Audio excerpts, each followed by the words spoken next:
महाराज एक बहुत ही कामी पुरुष थे, जो कि अपनी पत्नी को इतने बंधन में रखते थे महाराज कि वो अपनी पत्नी को अपने आंखों से कहीं दूर नहीं जाने देते थे।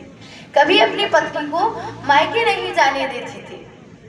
कभी कभी इंसान का प्रेम, इंसान को बंधन में रखना उसको बड़ा ही ऐसा लगता है कि कहीं हमें किसी ने बांध लिया हो, किसी ने हमें कैद कर रखा हो। तो कभी कभी किसी का प्रेम इतना भी परेशान करने लगता है। अब तुलसीदास जी महाराज की पत्नी, तुलसीदास महाराज की पत्नी रत्ना जी अपने स्वामी से बड़ी परेशान है कि महाराज वो तो उन्हें कहीं जाने ही नहीं दे, हर वक्त उनको अपने साथ रखें। और बंधन से मुक्त होना तो एक जानवर भी चाहता है महाराज, तो वो तो एक इंसान है। अगर कोई जानवर को भी हम खूंटे से बांध कर रखेंगे तो वो भी चाहेगा कि हमें कभी तो छूटने का मौका मिले। ऐसे ही बाबा गोस्वामी जी अपनी पत्नी को उनके मायके नहीं जाने देते महाराज। अब एक बार देवी रत्ना के भाई आए, गोस्वामी महाराज के साले साहब उनके घर आए और देवी ने कहा कि स्वामी आज मेरे भाई आए हैं, उनके लिए जाकर आप बाजार से कुछ खाने पीने की सामग्री ले आइए। आज मेरे भाई आए हैं तो उनको खाने पीने के लिए कुछ व्यवस्था की जाए। अब इतना कहते ही देवी रत्ना ने अपने स्वामी को, अपने पति को बाजार पहुंचा दिया। और जब देवी रत्ना को अवसर मिल गया अब घर से बाहर जाने का, और गोस्वामी जी महाराज जब बाजार से सामान लेने चले गए तो उनके साले साहब और उनकी पत्नी दोनों अपने घर चले गए।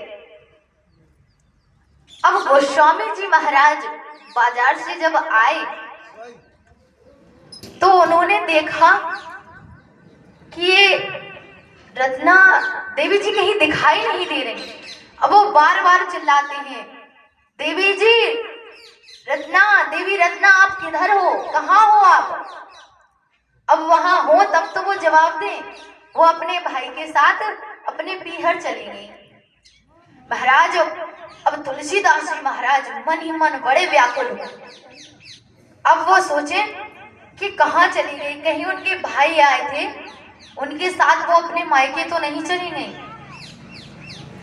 ऐसा विचार करके महाराज गोस्वामी तुलसीदास जी महाराज तो जहां थे वहीं अपना सामान रखा और उन्हीं उल्टे पैर जाकर अपनी पत्नी को लेने के लिए चले गए।